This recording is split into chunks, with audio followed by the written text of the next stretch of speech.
এ কোরআন বলছে আমার ভিতরে শুধু রাজনীতি নাই, গোটা বিশ্বকে রাজনীতিকে আমি শিখাই,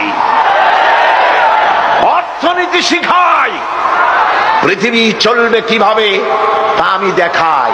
এই জন্য এই কোরআনের আসল মুফাসসির তো আমি নই, কোরআনের আসল মুফাসসির তো মাওলানা সিফাতুল্লাহ সাহেব নন, এর মুফাসসির তো মাওলানা আবুল কালাম আজাদ সাহেব নন, এর আসল মুফাসসির তো মাওলানা কামাল উদ্দিন জাফরি সাহেব নন।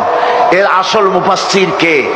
কোরআনের আসল মুফাসসির, জেনুইন অথেন্টিক ইন্টারপ্রেটার, আল্লাহর পক্ষ থেকে নিয়োগ প্রাপ্ত মূল মুফাসসির যিনি, মূল তরজমানুল কোরআন, কোরআনের ভাষ্যকার যিনি, তিনি হচ্ছেন সর্বকালের সর্বযুগের সর্বশ্রেষ্ঠ মহামানব বিশ্বনবী জনাবে মুহাম্মদ রাসূলুল্লাহ সাল্লাল্লাহু আলাইহি ওয়াসাল্লাম।